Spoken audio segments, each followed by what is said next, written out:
This podcast is financed by listeners like you. A small recurring contribution helps me to put the show together, and hopefully with your help, grow the podcast.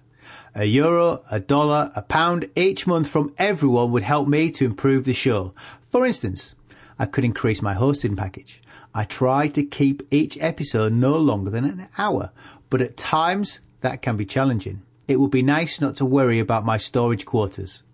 By signing up to Patreon, you will commit to a small recurring monthly donation of your choosing. I do try to make it worthwhile for patrons. Often we have some off-topic chat. That might be 5 minutes or it could be 30. I release these as extras to supporters of the show as a thank you. For instance, Bob Forczyk and I, after discussing Operation Sea Lion, talked for quite a while. Patrons can expect an extra 30 minutes of World War II discussion. So, to become a patron of the show, go to patreon.com/WW2podcast. Hello and welcome to another World War II podcast. I'm Angus Wallace. In this episode, I'm talking to Robert Forczyk. Robert is a prolific author and military historian. His latest book, We March Against England, Operation Sea Lion 1940-41, is a fresh look at the German plans to invade Britain and what they might have faced. Bob, it's a great book. I thoroughly enjoyed it. Let's get cracking. At the start of June 1940, the evacuation via Dunkirk was over. By the end of the month, France had fallen. What was the state of the British Army post-Dunkirk? Over 180,000 personnel were saved. All the equipment was lost, which was about two-thirds of the tanks and much of the artillery. So when the 10 divisions of the BEF returned to England, at best they had their own personal weapons, and many troops came back without even rifles. The only units that came back with anything really were the 2nd BEF, which even many people in Britain today are not aware there was a 2nd BEF.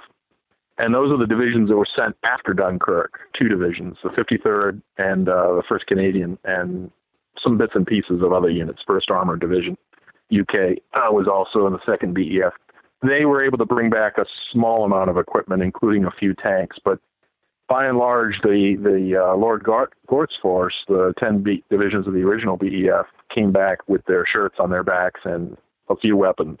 So they needed to be completely re-equipped in England, and the thing is that most of the weapons production in England at the time, prior to Dunkirk, was intending to go for the territorials, who as yet had been mobilized at the beginning of the war, but had not been yet, for the most part, armed. So when the regular forces came back, they received priority for all the new weapons that were being produced, which were very small. For example, a 25-pounder howitzer, which had just gone into production in 1938, I believe they were only making 25 per month at the time in summer 1940, which was enough to not even equip more than 2 field regiments of artillery. So at that rate, it was going to take years to re-equip. By the time the German invasion became a possibility in September 1940, the British Army had managed to re-equip mostly 2 or 3 divisions of regulars. The Territorial Army was still pretty much just with small arms, little or no artillery, and many of the regular divisions were still at the level of the Home Guard. One of the prime problems was lack of transport. The Army lost all its trucks in France, and truck production was ramping up, but it was still not sufficient. So, for example, the battalions, there were 4 irregular battalions on the Isle of Wight. One of them was the Black Watch. They were moving around in buses, requisition buses. Some of the battalions that were guarding East Anglia were using beer trucks, whatever vehicle they could get their hands on. Obviously, these weren't really combat-ready vehicles. So you had the majority of about 80% of the British Army, even in September, little or no artillery, very few anti-tank guns, very little motor transport. So the British Army in September 1940, was not unlike the German Army that was defending Normandy in 1944. All those static units they had on the Atlantic Wall that couldn't move very much, that was the British Army in September 1940. Not very many tanks and not much firepower or mobility. And even Brooke acknowledged this in his diary, that their big concern was that if a German force did land, they lacked the mobility and firepower to do much about it. They could contain a beachhead, but they couldn't destroy it, really. They could try and quarantine it at best. And I think that's a big part of the equation that hasn't been looked at in the Battle of Britain is so much focus is on the RAF and Fighter Command. Only Fighter Command, by the way.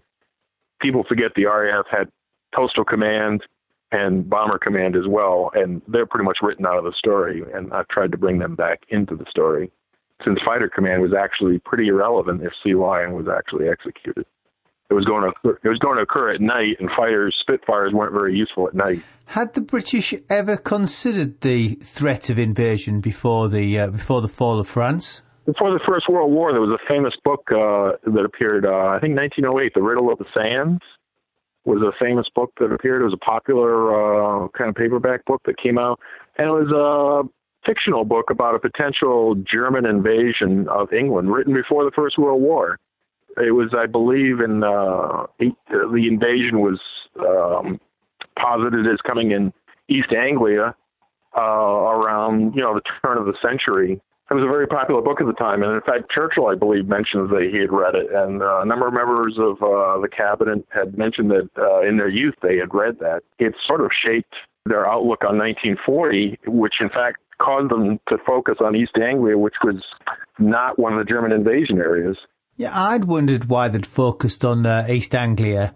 It's not necessarily the shortest crossing, though I guess the beaches are pretty good, whereas the south coast of Britain has, shingle beaches, cliff face, or sections of it.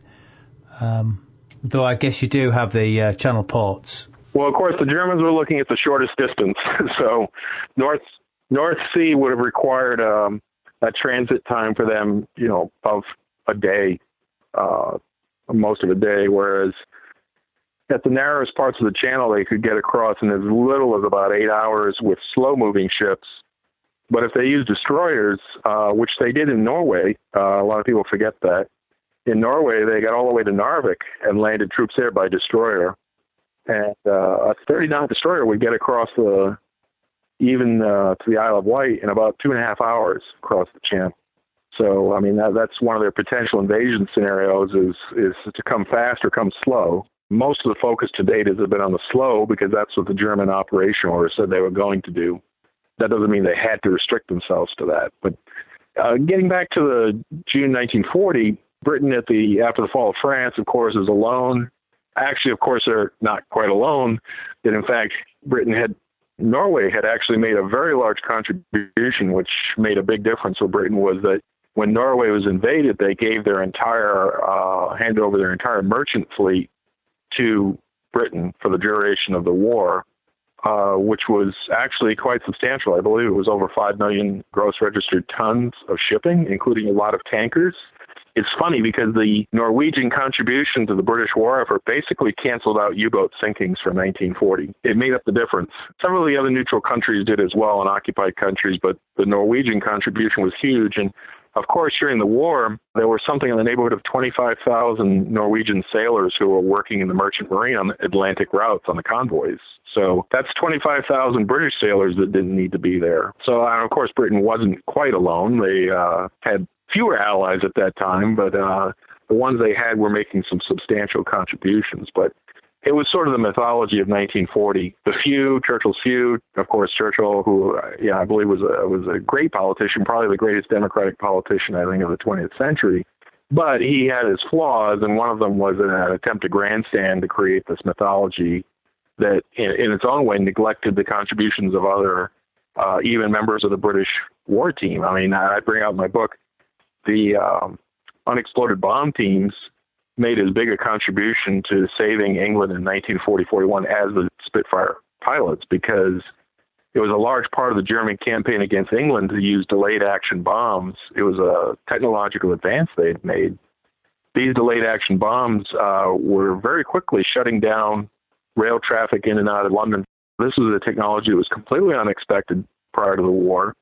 In September 1940, they started introducing a whole new range of very sophisticated, very complicated delayed action bombs, and it was the unexploded bomb team who went out there and suffered very heavy casualties for the first few months. Basically, this was trial and error, and of course, the error meant loss of life. Entire teams were being blown apart as they tried to figure out the Type 17 German detonator was one of them. By January and February 1941, the bomb disposal teams were making a big difference. But initially, I think during the first 3 months, there was something like between 6,000 to 10,000 of these devices dropped heavily around London and around the British. The Germans were also using them against RAF airfields like Biggin Hill. A lot of people forget that Biggin Hill was almost knocked out of operation because of the unexploded bombs. So, I mean, the Spitfire fighter pilots were great, but without those teams willing to go in and dispose of these bombs, there would have been no Spitfires coming out of Biggin Hill anymore. I've served in the military, and I know that it's never just a few superstars that do all the work. It's a team effort. You mentioned Churchill there. Obviously, our view of this is from Churchill's speech, his mythology of about the few. So much being owed to the few. Plus, I believe the Battle of Britain is unique insofar as it's the only battle that was named before it had happened. Yes, yes. Churchill had barely been in the job a month before the fall of France. Did he have any plans? He's carrying the war. He's the one who's put into power to be aggressive and to not give up and not be appeased. And now he's faced with something he probably was never expected. Did he have any plans of how he thought they might repel invasion? Well, for one thing, Churchill really didn't believe in the invasion until September 1940, when photo interpreters started bringing him photos of the German invasion barges at Calais and Dunkirk and Boulogne. And all of a sudden, he realized that this was not just talk, that Hitler had given a big speech about the invasion in Berlin earlier. But at this point, when Churchill was confronted with evidence that the Germans were actually amassing thousands of barges just across the channel, he realized that this was a real possibility.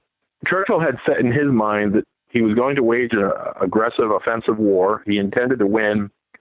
And basically, I think he had been sold a bill of goods by Bomber Command that bombing could bring Germany to its knees, and they could do it relatively quickly. He had this mindset that, well, Chamberlain hadn't been willing to bomb Germany, but I'm going to do it. And so, of course, Churchill, one thing he needed London to be bombed so he could then bomb Berlin and other German cities in return. Until the Germans started actually bombing British cities, it would be difficult for him to go ahead and launch his bomber campaign against Germany. But once the Luftwaffe obliged him by starting to attack British cities, he then had the green light. And of course, for the next 3 years, he unleashed Bomber Command to go after the German cities, the Ruhr, Berlin. And he had this idea from, I believe it was Air Vice Marshal Portal at the time, that the RAF could do this. They could win the war single-handed. They didn't need the Royal Navy. They didn't need the British Army or allies, and the Bomber Command within a year or two could destroy German industry, which was, of course, complete nonsense. Well, that's the idea of the bomber always gets through that was prevalent in the 30s, written by the Italian guy in the 20s. Sorry, I can't remember his name. Yeah, Giulio DeDay, back in the 1920s, 27, Command of the Air was his book, and Stanley Baldwin was the British Prime Minister who said the bomber would get through. And of course, Stanley Baldwin was absolutely correct about that. The bomber did always get through. The problem was that the damage that it inflicted wasn't necessarily sufficient.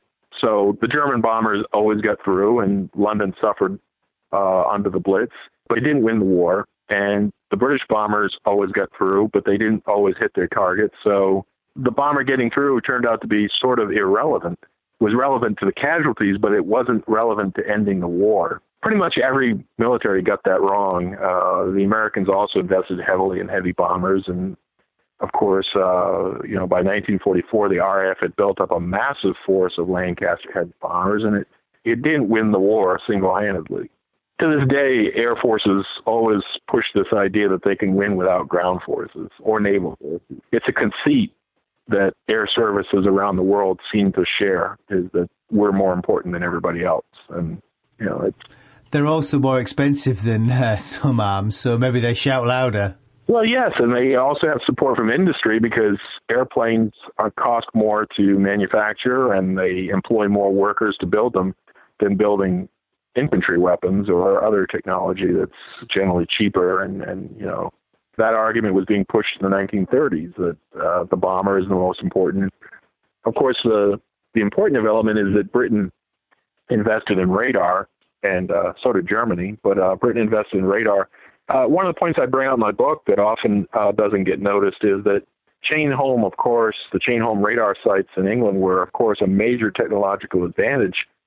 But books about Battle of Britain tend not to mention that they couldn't turn. So the second that a German bomber flew by them, they couldn't see the bomber anymore, which is why the Observer Corps existed, the Royal Observer Corps. And had the Germans managed to land on the coast, it was essentially a crust defense. And had some of these radar sites been taken out, it would have greatly degraded the situational awareness of the Royal Air Force over England, because they would have lost that edge. But that often doesn't get noticed. The Germans have been wildly more successful in Poland and France. That's a thread I bring out in the book too. That it's a difficult one. This is a subjective thread. I've been writing for years on the German military. I use the archives over here, the National Archives, which have all the captured German records from World War II. And it's hard to escape this, but it's something that's almost a taboo subject to mention. I do bring it out a bit in the book, but it was a combination of luck, but also the Germans were just far more prepared for war in 1939, 1940 than the democracies were. And they kind of created their own luck. Nowadays, the term fascist is, very pejorative, but there are advantages to having a fascist state. If you intend to conduct an aggressive war, a fascist state is the way to go. The German people were militarized in mindset. They were not defeatist, not like the French and not like other countries. Their population was well prepared for war, well prepared for sacrifice. They had a very pro-military outlook and attitude. They had a very can-do attitude about Mission Impossible. You look at the Norwegian campaign, Britain looked at that and said, there's no way they can land at Narvik. It's too far away from Germany. Look at how the Anglo-Americans conducted D-Day. We did not cross the channel until we had absolute air superiority, absolute naval superiority, and a huge preponderance of men and material. So the idea that the Germans would cross in 1940 has generally been written off is illogical, because they didn't have any of those things. But Norway was the same thing. They didn't have air or naval superiority. They had to go much further. But they were daring and bold because fascism made them that way. They bought into the idea, we're Supermen. We can pull off the impossible. And for a while they did. I thought that was an interesting point. If you believe you're lucky and you believe you're doing well, it's much easier doing well. One example is Monty arriving in the desert, geeing up the British forces.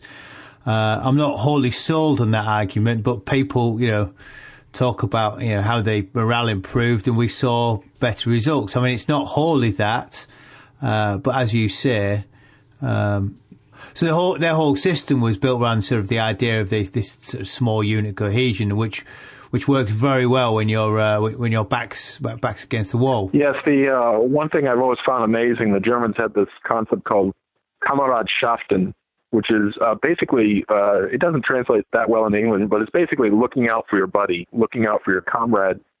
And one of the cases that I've seen, it was how many German soldiers volunteered.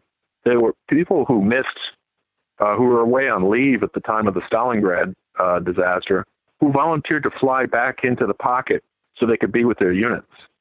You don't find Americans or British soldiers volunteering to fly into, the Dunkirk perimeter or something like that. They say if they're not there, they say, I'm lucky, I missed it. It's interesting. I've read interviews with German pilots who were shot down in England during the Battle of Britain. And they had this idea that it doesn't matter. I'm going to be rescued in a few weeks anyway. It doesn't matter. I'll be out of here in no time. And so, well, that's a bit like it'll all be over by Christmas. Everyone thought that. Yes, but I mean, they really believed they were going to win. So being prisoner in England for a few weeks or even a month or two, to them it was nothing. It was, this is a break from the war. Yeah. It's interesting. It keeps coming up, the comparison with DDay, which is obviously the Allies going in the opposite direction. The Allies were planning for years. They created SHAEF to oversee every minuscule detail of the operation. Did the Germans set up anything comparable to that to plan the invasion of Britain? Amazingly, it was the exact opposite. The total number of German officers involved in the planning for Sea Lion was less than 24. The Navy did most of the planning, but the Army had some, but it was a very small-scale effort. If you look at German operational orders for World War II, I mean, I think the plan for Overlord for 1944 D-Day is many, many, many pages. You look even at German operation orders for the Battle of El Alamein, Africa Corps orders, even big operations, they're usually 2 or 3 pages long. That's it. The Sea Lion orders that I've seen that are extant in the records, they're fairly short, but they're typical. They're not atypical. The Germans believed in mission orders, so the idea being Hitler had set the basic overall goal was that if the Luftwaffe can establish a certain level of air superiority, he never said complete air superiority, but he said if they can keep the RAF away from the channel for a given period of time, and if the Navy can deliver them, he wanted the Army to conduct a landing in England. So he said that's the basic goal, and then the Army and the Navy got down there and wrote their the Navy wrote a movement order and the Army wrote a landing plan. We know exactly that they intended to use 4 invasion fleets. We know the routes, we know the timetables, we know the units, we know what beaches they were going to land on.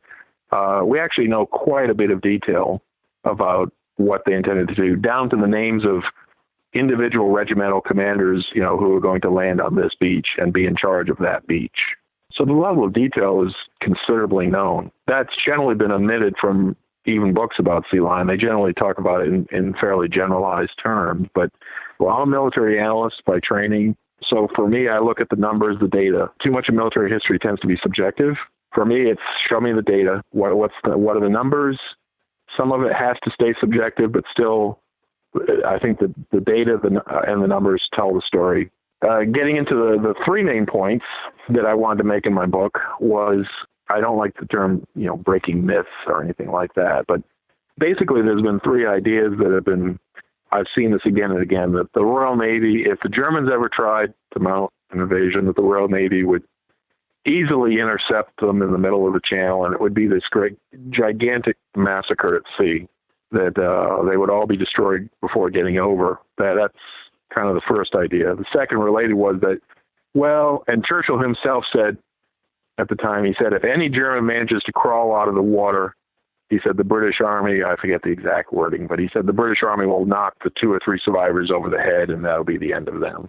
The idea was that if they managed to somehow land somebody, that they would be easily disposed of. And then the third idea was that, if more than a few get ashore, the British Army will still be able to deal with them and eliminate any beachhead within a matter of days. That was the conclusion. In 1974, there was a major war game conducted at Sandhurst on Sea Lion, using both British and German officers who had served on both sides during the war as sort of the participants. And that was the conclusion, was that the Germans succeeded in landing in Kent and Sussex, but the Royal Navy cut the lines of communication, their lines of supply, and the German forces surrendered within a matter of a week or so. The Germans did achieve a landing of sorts, but it wasn't successful, and it was very quickly eliminated, was the conclusion of the 1974 Sandhurst War Games. I started by looking at all of the factual information, and it amazed me how much data has been left out of these sort of assumptions. No British destroyers in 1940 mounted radar. The Germans were intending to cross the channel at night, obviously, using the concealment of darkness across the channel. They estimated 8 hours for the lead convoys to sail from Dunkirk, Boulogne, Calais, and some of the others to reach the Kentish coast. Perhaps it might have been more with tides. That's been discussed. It could have been 10 hours, but still, the bulk of the crossing would have been conducted at night. That's where you start getting into the problem. Destroyers looking for small ships, barges, without radar at night in the channel. The channel can be a big place at night. And I looked at the weather records for the night. Visibility was under 5,000 yards in late September, in the time frame the Germans were looking at crossing. About the invasion date for sea lion has generally been believed to have been somewhere between 25 to 28 September 1940. We have the weather data for that. At night, visibility in the channel about 5,000 yards, which means basically the British destroyers, no more than two groups of about 10 each, one from Portsmouth and one coming from the East Coast from Harwich area, would have been feeling their way through the channel looking for these German invasion fleets. I believe they would have found at least one, maybe two of them, but not all four, for one reason being they weren't likely to search two of the areas where the invasion fleets were going. We know that now. The British, of course, did not know that at the time, but German invasion fleet B coming from Calais was the most likely to be intercepted. The lack of radar would have greatly decreased the ability of the Royal Navy to even find the invasion force. Coastal Command was tasked with watching the German ports and looking for the invasion fleet. They had 2 planes per night going out there watching the ports. If the Germans shot them down, I mean, obviously they'd do everything they could to protect the secret of the invasion of Ukraine. If the Germans shot these 2 planes down or did anything to interfere with their patrols, there would have been no early warning at all. So the Germans would have been able to start crossing without even being detected. But I assume that the Germans would be detected.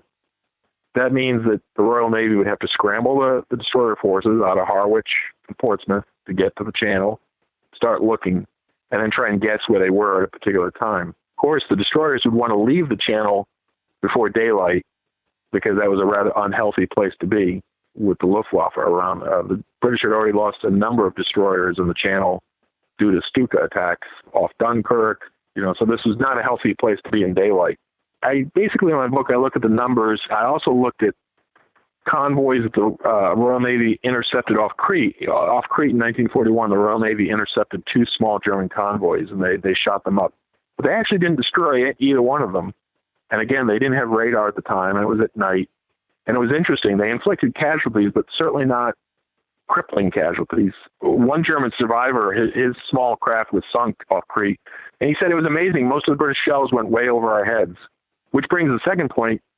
If you want to shoot up a lot of small craft, you, of course, need automatic weapons, which, high rate of fire. The British destroyers didn't have them in 1940. The 20-millimeter, 40-millimeter multi-purpose guns that were so popular later on weren't installed in British destroyers until 1941. The British destroyers would have been engaging the Sea Lion convoys with slow-firing, mostly for the most part, slow-firing 4-inch guns. A lot of these destroyers were built during World War I or right afterwards. They weren't designed to engage large numbers of small craft in the water like this. They would have sunk some. They would have found some. They would have sunk some, there's no doubt. But the Germans intended to put over 1,000 craft into the channel that night on the first night of the invasion. And there would have been no more than about 20 British destroyers with about 300 rounds per gun. And then I looked at the data. We have a number of engagements involving British destroyers against small craft. 5% hit rate is about the best that was ever achieved in World War II at night. Again, we know that British gunnery on destroyers in 1940 was not the best. It was a lot better in 1943 and 44. So 5% is a lot. What it comes down to is even when the Royal Navy intercepts the convoy, probably no more than 1 or 2 of the 4 convoys, they don't sink more than 10% of that convoy. The Germans were intending to put 10 divisions across, which means best case scenario, the Royal Navy stops 1 of them. The other 9 land. That's where things start getting tricky for the British because the British Army was not up to stopping a 9-division size force getting ashore. Well, they're not exactly facing an Atlantic wall, are they, when they come staggering up the beaches? No, I did a lot of research, in fact, a great deal of research, and I was really aided by the fact that so many people in England have done a lot of research on channel defenses. So you're correct. At the time in September 1940, most stretches of beach had a few strings of wire, barbed wire, and maybe a machine gun pillbox or 2. And that was about it. The areas where the Germans intended to land, most sectors were defended very lightly because Field Marshal Brooke had made the decision that most of the British troops would be pulled back further from the beach. He didn't want to lose a lot of troops on the beach. So most sectors of beach were covered by about a company covering maybe a mile of beach was covered by, one company with a couple machine guns and a bunker. Again, you look at the numbers. If the Germans had been able to get the bulk of their force across and land, you would have had regiments attacking companies. When I went to school in the military, when I went to the military academy, they taught me 3-to-1 is the magic number. For a beach landing, 4-to-1 is usually what you need. In most cases in Kent and Sussex, the Germans would have had probably 8 or 9-to-1 on the beach.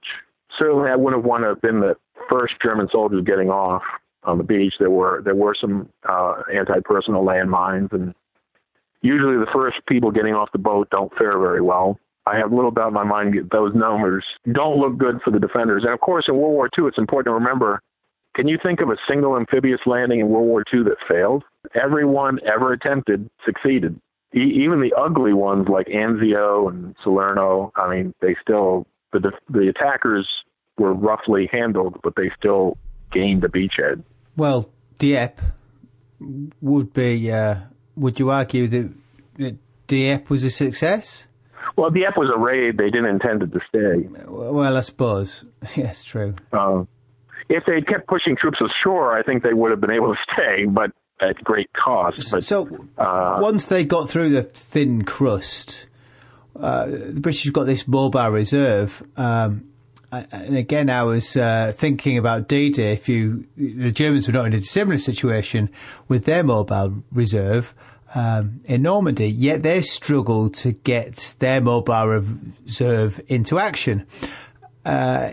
So the British mobile reserve would have really been struggling because they didn't even have any motorised transport. Well, they had 2 corps set up in reserve under General Headquarters Reserve under Alan Brooks' personal command. There's also belief that Churchill probably would have had some hand on what the reserve was actually did. But they had 2 corps with they had 2 armored divisions, 2 or 3 infantry divisions that were in relatively good shape, that were kept back in London. That was the main counterattack force. Now, what's interesting is even though the British were starting to get some information from Ultra and Enigma about the German codes, and they knew about Sea Lion from that, they still didn't know where Sea Lion intended to land. So one of the 2 reaction corps was geared towards East Anglia. So only one corps was geared towards Kent and Sussex. I believe that was 1st Armored Division, and I don't remember the infantry division, but so they had 2 divisions aligned to deal with the actual invasion threat. And it's interesting also, probably not particularly good for British pride, but the actual counterattack force initially was intended to be the New Zealand force. They were deployed right behind the beaches, and the New Zealanders were considered well-suited towards some kind of wild, chaotic battle that would occur right after landing. So they stuck the New Zealand force right behind the beaches. That would have been the first force that actually counterattacked the Germans. It's the New Zealanders. And then the British Corps from London would have come in probably the second day. This is where we get into some doctrine issues. I looked at the British Army doctrine at the time, and the British Army was very much geared towards conducting brigade attacks. When we look also later on during the North African campaign, it wasn't until Montgomery took charge that the British Army really became capable of fighting a division and corps-size battle. Most of the British officers that were commanding forces at this point had been very low ranking before the war, and were really not up to commanding a corps or division-size attack. So the British Army normally conducted brigade-size attacks. British doctrine at the time stressed at the time that when you commit tanks, you send your tanks in first and the infantry walk maybe even a kilometer or 2 behind them. That's very likely how the British counterattack would have occurred against the beachheads, is sort of a piecemeal, send a brigade here, send a brigade there. And of course, the Germans were intending to land from down as far as Rye to as far over as close to Dover. You would have had 4 major German beachheads to deal with, and it's almost certain that the British would have split up the counterattack force to send a brigade here and a brigade there. So no mass. I believe the British counterattack would have inflicted some heavy losses, particularly the German paratroopers they intended to land would probably have suffered quite a bit, just as they did later on Crete. But I don't think that the forces available were sufficient. I mean, by the time the British counterattack was likely to occur, not the first day of the invasion, but probably the second day of the invasion, there would have been in the neighborhood of probably 50 to 60,000 German troops ashore, with some anti-tank guns, with a few tanks, with some heavy equipment. Not a lot, but a little bit. And of course, we've seen so many occasions later in the war that the Germans proved, for example, at Market Garden, Arnhem, 1944, the Germans didn't have a lot of tanks there or heavy weapons, but the Germans were just very good about retrieving desperate situations. One British commander later in the war said he couldn't understand how the Germans always managed to seem to pull it together. Even when their army seemed defeated, they always seemed able to pull some kind of combat group together. And I think that's what would have happened on the beaches, is that no matter how shot up they got coming across, they would have gotten enough troops and they would have somehow pulled it together. Now, if the British Army had been in better shape, things most likely would not have gone that way. But the British Army in September 1940 just simply didn't have the firepower to deal with 50,000 Germans in Kent and Sussex. Well, I wonder if the one thing the British had in their favour was this umbilical cord that the Germans had to keep open from France for the logistics. And no doubt the longer they had to keep it open, the more the Royal Navy would throw into the attack. And presumably it would be catastrophic losses for the Royal Navy. It would have been very difficult for the Germans to keep that line of supply open across the channel. Yes, there's no doubt that would have been, I think, the deciding factor, although there's always been this assumption that the RAF would have done the damage. I don't believe so. Again, this gets away from the Spitfire mythology, but of course, who would have been attacking the beachheads? Well, it wouldn't have really been Fighter Command. Fighter Command would have been fighting the Luftwaffe to try and near the beachheads, but this would have been Bomber Command and Coastal Command. Coastal Command was the red-headed stepchild, I guess, of the RAF, and the worst equipment, the worst pilots. Where do you think Fighter Command was getting those pilots to put in the Spitfire? They were stealing them from Coastal Command. They were stealing the best air crew to retrain as fighter pilots, and Coastal Command was left with kind of the drag of what was left of the RAF, and usually the least trained.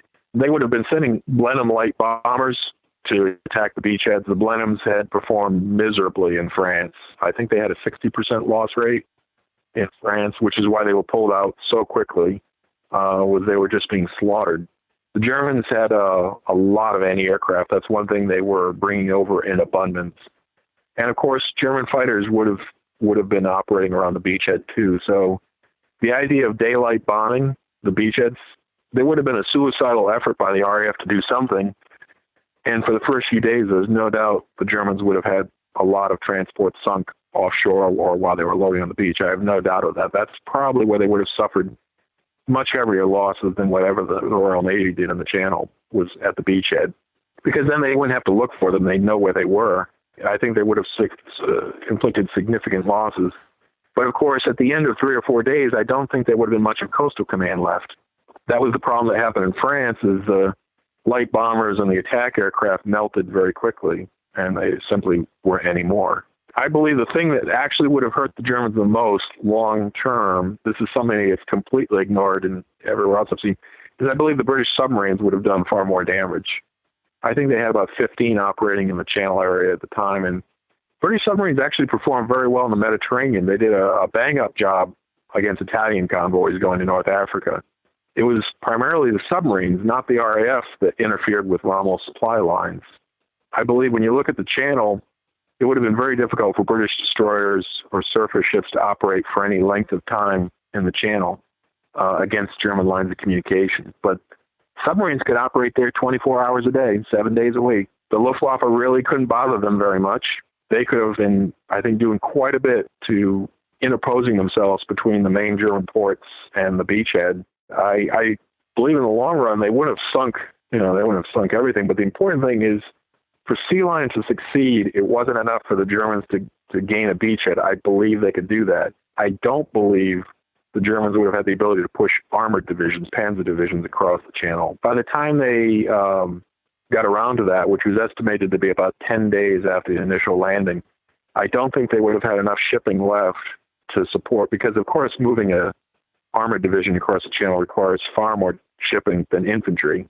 So I believe they would have gotten the infantry across without too much problem. They would have suffered losses. But landing infantry is a lot easier than landing armored divisions.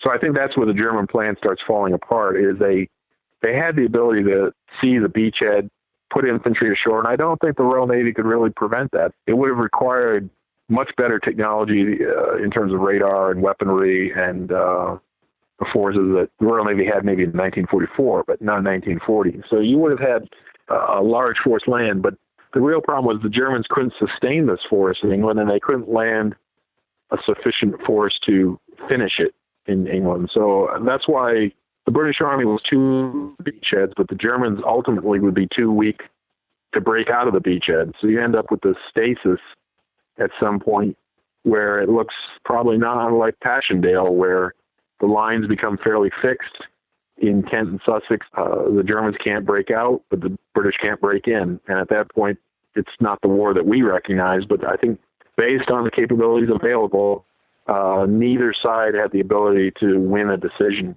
at this point. Yeah, I don't disagree with that analysis. I thought the one possible factor would be that Japan would still probably attack at Pearl Harbor, at which point the US would still come into the war, at which point the floodgates would open for men and material flooding into Britain, which would have tipped the balance. Oh, sure. Obviously, external events would have shaped this, which is why I said in the book I didn't believe Sea Lion, even if conducted, would be the decisive moment of World War II. It would be a branch that didn't occur, but it would have an impact on some things. I think the most likely negative implication for the Allies in the short run is that Britain would have to reduce its commitment in the Mideast, which would have had negative effects for the defense of Egypt. It's hard for me to imagine that Britain could send more divisions to fight in Egypt if they had a ground battle going on in Kent and Sussex. One of the results probably would have been Rommel and Cairo, but, you know. Why do you think Hitler postponed it and then called it off? Of course, that's another problem with the historiography, is that there's been this assumption that because he postponed, and most sources even will say that he canceled Sea Lion, which is not true at all. He postponed it. Well, Hitler did this all the time. He postponed the invasion of France 19 times, and he wanted to invade right after Poland. He postponed the invasion of Barbarossa. Originally, Russia was supposed to occur in May 1941. He decided to invade Yugoslavia and Greece instead in April-May, and Crete. In 1943, he postponed the attack on Kursk. The Battle of Kursk was postponed, I think, 7 or 8 times. And, of course, on our side, we postponed D-Day several times. Somehow, people have taken this idea that because Sea Lion was postponed, that was somehow unusual. Military operations get postponed all the time. Oftentimes, they do occur later on. Just because an operation is postponed doesn't mean that it's killed. I point out that the Germans, in fact, continued real preparations for Sea Lion well into 1941. They kept it very much as an option. They built the landing craft they lacked. They built heavy gliders to carry a tank across the channel, and those were used in Tunisia in 1943. They were used, these heavy gliders. They continued to build a myriad of equipment that would have been useful for amphibious invasions, and they were used to support their operations in the Mediterranean all during the North African campaign into 43. That's one of the hidden benefits I talked about Sea Lion was this argument is often made that Sea Lion was sort of a joke. It wasn't real. It was a Potemkin village. That's clearly not there. The facts are that the Germans built over 1,000 landing craft during the course of the war. They shared the technology with the Italians, who built another 200. And these landing crafts that were built and the technique and the tactics were used repeatedly to inflict painful setbacks to the Allies later, which I mentioned.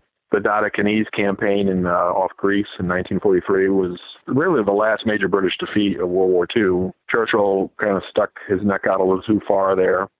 And the Germans, in fact, had an amphibious invasion capability in the Mediterranean, thanks to all these invasion craft. The 15th Army, the guys who were holding Calais all during D-Day, the ones that were bluffed, well, they were still one of the few intact forces he had in Western Europe. They were quickly isolated by the British drive up the coast into Holland in 1944, but thanks to the invasion craft, these were the same craft that had been built to invade England, but they were there in Holland. They were able to move the bulk of the 15th Army across the Scheldt estuary to reinforce the forces that defeated Market Garden. Without those amphibious craft, Market Garden probably would have succeeded. Definitely would have changed the dynamic in the favor of the paratroopers to not have those forces there. Of course, the evacuation of Sicily, those troops who were saved from Sicily in July 1943 by the amphibious craft that were available, inflicted numerous casualties on the Allies at Cassino and so on and so forth. I mean, the whole Italian campaign would have been much less painful for the Allies if those troops hadn't been evacuated from Sicily and lived to fight another day. Do you think, if they're intent on marching against England, do you think invasion was the only choice? I've been reading Churchill's memoirs, the Second World War. He believed that the two critical points of the war were the Battle of Britain and the Battle of the Atlantic. It's something that you draw out in the book that there's a lack of coordination between the German Navy and Air Force. And do you think they could have done better if they'd sort of seen it as a siege? Well, yes, that was the Kriegsmarine, the German Navy. They wanted the siege method. They did not want to attack, and there's no doubt there was intense inter-service rivalry and difficulty on the German side. The German Navy did not want sea lion, which is primarily why it didn't happen.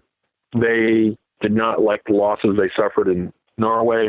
Admiral Raeder believed that they lacked sufficient naval sea power to move across. He figured if it was a failure, who's going to get the blame? It's going to be the Navy. It's interesting, for example, the German Navy only had two major capital ships that were operational at the time Sea Lion was envisioned. They decided deliberately that they were not going to be involved in Sea Lion, which is rather amazing. And the German army said, what the hell are you talking about? We're going to put 100,000 of our boys on the water here. If you have a pocket battleship and a heavy cruiser, we want them out there protecting us. The Raeder said no. He wanted to use them in Operation Herbstreis. It was a diversionary operation off the Scottish coast. And the German army said, this is insane. You know, you've got two major warships we want that may not be much. They can't go up against the Rodney and the Nelson, but they can get out there and they can do something. And they need to be protecting our troops. And Admiral Raeder wanted to make sure that they were nowhere near the invasion force. He didn't want to lose them. So, I mean, he was more than content to let torpedo boats and small craft protect the invasion force. And he had a big ship mentality, which, that's prevalent in a lot of navies. If we have to lose something, it's better that we lose small craft than major ships. These are the last two big ships he had. He didn't want to lose them. And he sold Hitler on the idea also. It often doesn't get mentioned. He said, look, we're going to have the battleship Bismarck in May next year. We're going to have the Tirpitz ready pretty soon, too, not long after that. He said, if you push it off till May 1941, he said, I can guarantee that we'll have, several major ships. Some of the ships that were damaged in Norway will be repaired. So he sold Hitler on this idea that if you put it off for now and wait till next May, the Navy can actually put some real muscle out there. We'll have 5 or 6 major warships instead of 2. And he sold them on the idea that Sea Lion would be more acceptable than the Navy if delayed till May 1941, which is why the title of the book is Sea Lion 1940-41. And it's a big part of my idea I'm trying to get across here is that the whole idea that Sea Lion was kind of a fraud, and if it was a threat, it was ended in September 1941. It's just not true that the threat, in fact, maintained at least till the invasion of Russia began in June 41. When you put that date on it, you can also focus on the Battle of the Atlantic as assisting in Sea Lion. What you did bring out in the book, which had never occurred to me, was that the Germans concentrated on, say, tonnage, how much tonnage they sank, or how many bombs they dropped, how many places they'd hit. There was no strategic targeting. They never focused on certain British industries, say oil. Britain's dependent on oil imports. They could have really crippled Britain by focusing air and sea attacks on, say, oil. Yeah, I mean, it's amazing. I found out in my research that you'll have so many Battle of Britain histories that'll talk about the importance, for example, of 100-octane fuel, petrol for the Spitfire engine that gave them a bit of a speed advantage over the Germans. And yet that 100-octane fuel all came from one source, one refinery at the time. It was in Curacao in the Caribbean. It was completely unguarded. They literally had a few local night watchmen watching the oil field, at the time, the refinery. Had a German pocket battleship or any kind of naval expedition shown up, it would have been well worth it from the German point of view to knock this refinery out. This would have had a major impact on the RAF. The Germans knew about it, too. There was nothing secret about it. Some of the periodicals that were available before the war in 1938-39 on mineral production and oil production, these are international handbooks. They list the output of the mines in British Guyana, which was a major source for, bauxite, which is critical for aluminum. Without bauxite, you don't make the Merlin engine for the Spitfire. It came from one mine in British Guyana at the time. Again, the ports there serving the mines are not well protected. I believe, I forget the exact figures, but I think there was one British light cruiser and a destroyer stationed in the area, but not very much, and no ground troops at the time. And it's funny, Admiral Raeder, he didn't want to invade England, but he mentioned to Hitler, he said, look, we can attack these islands, and this is going to have a big impact on the British economy in terms of fuel and aluminum imports. He ran this idea by Hitler in the summer of 1940. Hitler could be very obtuse at times.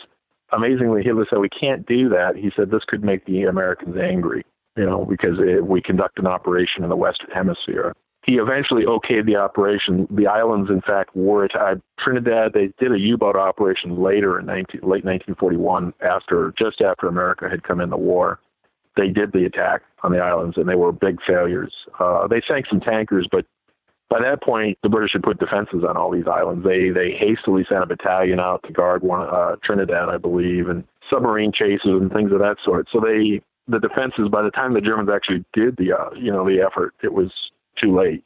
If Hitler had listened to Raeder at this point in 1940, this would have had a huge impact on Britain's ability to fight a protracted air-sea war. This is information that was not at the fingertips of the German intelligence, but they knew it. They just didn't act upon it. It's a curious mindset. They'd not quite worked out how to wage war. They were focused on men and machines rather than that kind of strategic thinking of sort of total war, of where we can knock this out, and if we knock that out, we'll cripple this. And it's a different way of fighting the war that perhaps they did do later.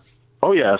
Well, of course, later on, by 1944, both sides were figuring out how to inflict maximum pain on the other side. But, there were more restraints at the beginning. And I don't want to say 1940 was gentlemanly, but there was a little more reluctance to bomb civilians, at least up until about September 1940, and on both sides. And I always found it amazing that Hitler called the two pilots who bombed London first. He called them on the carpet. They're getting chewed out and yelled at, and then a week or two later, it's like, well, it's fine. Go back to doing what you're doing.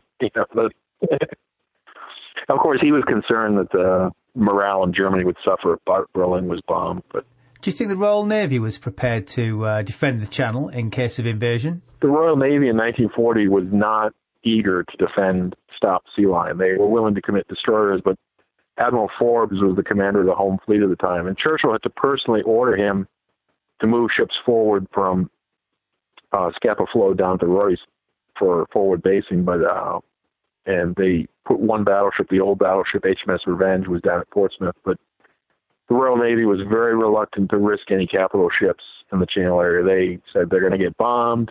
They had some bad experience off Norway where several capital ships were hit.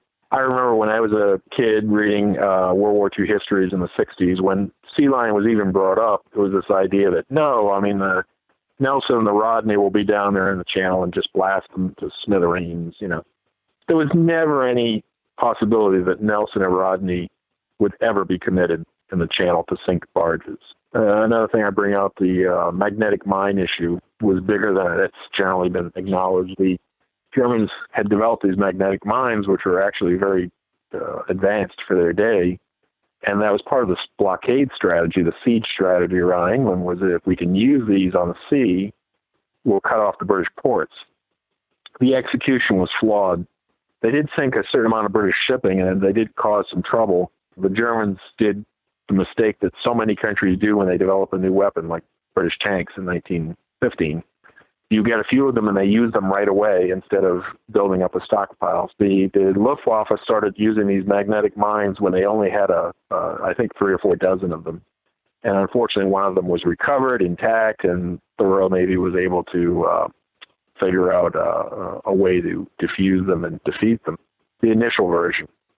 What usually falls out of the story there is that British press actually published that the magnetic mine had been recovered. At this time, there was censorship, but it wasn't complete censorship. They revealed in the open press that the magnetic mine had been recovered and defeated, that they had come up, and they even discussed what the British were doing about it. So back on the other side of the channel, the Germans quickly said, they saw the British story. There was one part of the German Abwehr, their intelligence service, that was responsible for reading British newspapers and listening to the BBC. So they picked up on this. It was back to the drawing board. They developed a new magnetic mine that the British could not defeat initially. That's the version that was available in September 1940. Mines would have been a problem for the Royal Navy as well. And in fact, 3 British destroyers were mined off Holland just before the target date for Sea Lion, which made the Royal Navy very skittish about going near mined areas for that thing because they didn't have a solution to the new mine yet. This is one of those reasons there were so many little factors that I think weigh in against the Royal Navy being effective against Sea Lion in 1940. It's just a multitude of factors. In fact, in each case, the Royal Navy eventually solved this problem. They just didn't solve it at that time. And that's often the problem in history, that people have a tendency to look backwards and say, well, the Royal Navy easily could have dealt with these mine threats. Well, yes, they did later in 1941 or 42. There seems little doubt that the Royal Navy would have been thrown in panic, but it would have been devastating for them. Yes, and another thing that gets forgotten about is in February 1942, the German battleships Scharnhorst and Gneisenau did the Channel race there, and that was in daylight. And the RAF and the Royal Navy were much stronger in 1942 than they were in 1940, and they failed utterly to stop them. The warning problem, is particularly indicative about what might have happened in Sea Lion. The German battleships left the port of Brest in France, and they were at sea, I forget the exact number of hours, but they were at sea, I think, 8 or 9 hours before they were even spotted. The commander of Channel Forces was in Dover Castle, and the German battleships were going right outside. They were steaming by Dover about the time they were spotted. I always thought it would have been one of those ironic moments. The German fleet should have saluted them as they went by. They should have fired, a naval barrage at its headquarters. Hey, we're here. That's with much better radar, much better aircraft, and they still weren't spotted for 8 hours. And I think one thing that, looking at warfare, I've spent most of my life reading military history, and I'm over 50. And one thing that's always amazed me is the role of, again and again, every era, ancient, medieval, Napoleonic, World War II, World War I, the role of chance, the role of luck, the role of stupidity, human factors, so many things. Pearl Harbor, of course, is the classic example, which is why conspiracy theorists look at it and say, there's no way all these stupid things could have happened at one time. They did. On Crete in 1941, there's no way that really should have worked. And yet the New Zealand battalion commander who was at Melame Airfield, who was tasked with defeating the critical moment there, he was tasked with defending the airfield, made one dumb decision. And I believe he was a Victoria Cross winner, too. He was not some lame commander. He was somebody who had demonstrated real bravery and leadership before. But at that particular moment, at that particular time, he made a bad decision and the German invasion succeeded. Warfare is a very human thing. It's a very human thing, and humans are at their best and their worst in every sense of the word. You see the finest behavior of human beings, people sacrificing themselves for others, and on the other hand, they behave like absolute animals. So, warfare, to me, as a historian, is the thing that's always the most intriguing, is it brings out the best and the worst in people, and the best and worst in civilizations. I don't think Churchill was wrong when he said this was their finest hour. I think he was right. It was Britain's finest hour in many respects. They pulled it together and they held off. And as my book points out, it wasn't just about the Spitfire pilots pulling it together. The photo interpreters, the bomb diffusers who sacrificed themselves in great numbers to save England from delayed action bombs, the merchant ship crews who never get credit, all those people who went out there knowing fully well the U-boats were out there and that many ships were going to be sunk, but that's what kept England feed. That's what brought the food in, and the food, the fuel, the aluminum, the 100-octane aviation fuel. I mean, this is the dockyard workers who were able to get it unloaded at Liverpool and places like that and keep the war effort going. That was, I think, Britain's finest hour, at least that I've seen to date. Well, if ever there was a fitting place to finish, that would be it. Thank you, Bob. We March Against England, Operation Sea Lion 1940-41 by Robert Forczyk is available now. It's a great piece of analysis of how the Germans took on Britain post-Battle of France. There is a wealth of information in the book we never had time to touch upon in the podcast.